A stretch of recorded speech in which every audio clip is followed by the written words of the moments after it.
अस्सलाम वालेकुम। गुज़िश्ता वीडियोज़ में हम अपने जो गुर्दे की पथरी और उसकी वजूहात से लेके उसके इलाज तक हम एक कंप्लीट डिस्कशन कर चुके हैं। इस वाली वीडियो में हम गुर्दे की नाली के अंदर जो पथरी बनती है या गुर्दे से निकल के ट्रांसफ़र हो जाती है उसके बारे में तफ़सीली एक बातचीत करेंगे। सबसे पहली चीज़ तो ये है कि गुर्दे का फ़ंक्शन यही है कि गुर्दा जब पेशाब बनाता है कलेक्टिंग सिस्टम के अंदर वो स्टोर होता है, उसके बाद वो गुर्दे की नाली के थ्रू ही मसाने में पहुँच पाता है। तो गुर्दे की नाली से निकल के जब मसाने में पहुँचेगा, वहाँ स्टोरेज होगी, उसके बाद हम उसका इखराज करते हैं। गुर्दे की पथरी चूँकि गुर्दे के कलेक्टिंग सिस्टम में बनती है, क्रिस्टल इकट्ठे होते हैं, वो पहले छोटे ज़र्रे होते हैं, फिर बड़े हो जाते हैं। ये छोटे ज़र्रे समटाइम्स गुर्दे के जो कलेक्टिंग सिस्टम है उससे निकल के गुर्दे के बिल्कुल छोटी जो छन्नियाँ या जिसे कहते हैं कि छानी टाइप सिस्टम है, वहाँ से निकल के क्रिस्टल जब आगे आके गुर्दे के मेन एंट्रेंस पे ब्लॉक करते हैं, जहाँ से उसने गुर्दे की नाली में एंटर होना है, तो उसमें गुर्दे के अंदर स्वेलिंग स्टार्ट हो जाती है इनिशियली। अगर ये ज़र्रे छोटे हैं तो इनका चांस होता है कि ये निकल के वहाँ से गुर्दे की नाली में चले जाएंगे। अब कितना कट ऑफ पॉइंट है कि ये निकल के बिल्कुल क्रॉस कर सकते हैं, इसमें डिफरेंट जगहों के ऊपर या डिफरेंट जो एसोसिएशन है उनकी गाइडलाइंस हैं।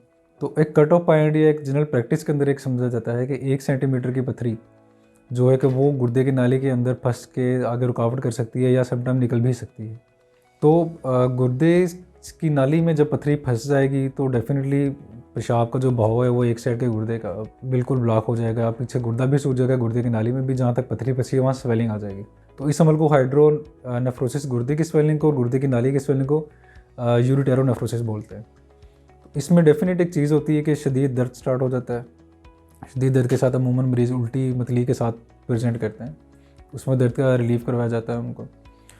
तो दर्द का रिलीफ उसमें बहुत मैटर करता है, क्योंकि जैसे ही ये गुर्दे का सिस्टम फूलता है तो बहुत सारे लोगों में वजह इसकी मेन ये होती है कि वो पानी का इंटेक बहुत ज़्यादा कर लेते हैं। पानी का इंटेक जब बहुत ज़्यादा करते हैं, गुर्दा बहुत ज़्यादा यूरिन बनाता है तो वो स्टक हो जाता है, आगे चूँकि पथरी होती है वो निकल नहीं पाती। तो इस तरह के केस में सबसे पहले एहतियात तो पानी का इस्तेमाल है, उसके बारे में हम आगे चल के बात करेंगे। तो गुर्दे की पथरी अगर गुर्दे की नाली में आ गई है, उसको इन्वेस्टिगेट कैसे करना है, उससे सबसे ज़रूरी चीज़ अल्ट्रासाउंड है, जो कि गुर्दे और गुर्दे की नाली में स्वेलिंग को बता सकता है।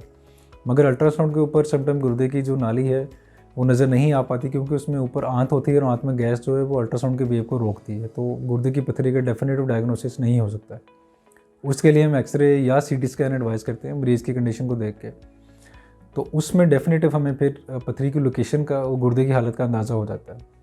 सीटी एक बहुत अच्छी मॉडर्न एक इन्वेस्टिगेशन है जो कि एक्सरे बीम टाइप रेडिएशन को ही यूज़ करती है और थोड़ी सी इंटेंस होती है। तो इससे प्लेन सीटी करवाते हैं जो अमूमन लो डोज ही होता है।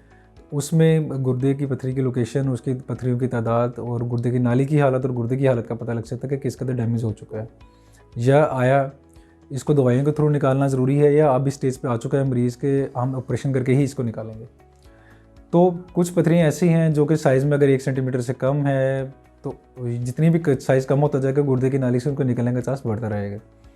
मगर सम केसेस में बहुत छोटा साइज़ भी गुर्दे की नाली में स्टक हो सकता है और गुर्दे की नाली को तंग करके मरीज़ को परेशान कर सकता है। इसके अलावा बहुत सारे मरीज़ जिनमें शुगर है या इम्यूनो कम्प्रोमाइज़ स्टेट में जो रहते हैं या ज़्यादा बीमार रहते हैं किसी दूसरे आर्ज़े की वजह से, उनकी जो इम्यूनिटी है लो होती है। तो यूरिन जब ज़्यादा देर रुक कर रहेगा वो तो गुर्दे को तेज़ी से मुतासर करेगा और उसके इन्फेक्ट होने के चांस भी हैं। या पथरी अगर इन्फेक्शन वाली है तो पीछे जो यूरिन इकट्ठा हो गया या हाइड्रोनेफ्रोसिस हाइड्रोयूरोनेफ्रोसिस हो गया वो इन्फेक्ट हो सकता है, तो रेशा बन सकता है। तो वो भी एक ख़तरनाक अमल हो सकता है, इसलिए इसको जल्दी ट्रीट करना ज़रूरी होता है। तो दवाइयाँ अगर वैसे ही नॉर्मल दवाई के बगैर भी समटाइम वेट किया जाता है, अगर खुद स्पॉन्टेनियसली पास हो जाए तो ठीक है। समटाइम दवाइयाँ दी जाती हैं जो कि गुर्दे की नाली को रिलैक्स करती हैं, जिसमें टैमसोलिसिन यानी कि अल्फा ब्लॉकर ड्रग्स का रोल नहायत अहम है। इसके अलावा दर्द की दवाइयाँ जिसमें एनसेड्स हैं, जिसमें डाइक्लोरान ब्रूफिन वगैरह हम यूज़ करते हैं, तो वो एंटी इन्फ्लेमेटरी एक्ट करती हैं, यानी कि सोजन को भी कम करती हैं और दर्द का भी आराम देती हैं। इसमें अल्फा ब्लॉकर और जो एनसेड्स हैं उनका रोल नहायत अहम है। समटाइम उन्हीं के यूज़ के साथ 1 सेंटीमीटर या उससे कम की पथरियाँ बिल्कुल आराम से पास हो जाती हैं, या बाज़ औक़ात कुछ अर्सा दर्द बर्दाश्त करने के बाद मरीज़ उन पथरियों को पास कर लेता है।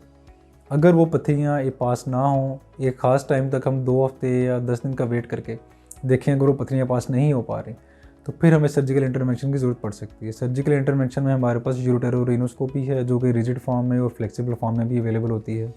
उसमें लेज़र या न्यूमेटिक प्रेशर यानी कि एयर के प्रेशर के थ्रू पथरी तोड़ने का हमारे पास ऑप्शन होता है, और उसके बाद हम स्टेंट भी डाल सकते हैं कि अगर स्वेलिंग ज़्यादा है या कुछ ज़र्रे अगर गुर्दे में वापस चले गए तो हम स्टेंट डाल सकते हैं ताकि यूरिन कंटिन्यूसली गुर्दे की नाली को बाईपास करके गुर्दे से मसाने तक आए और गुर्दे का फंक्शन नॉर्मल रहे। तो इसमें एक और वीडियो में इसमें अगली वीडियो में डिस्कस करेंगे कि क्या क्या रिस्क हो सकते हैं सर्जरी अगर ना करवाई जाए तो उसके बाद क्या मामला हो सकते हैं, तो उसमें डिटेल हम गुफ्तगू करेंगे। Thank you so much.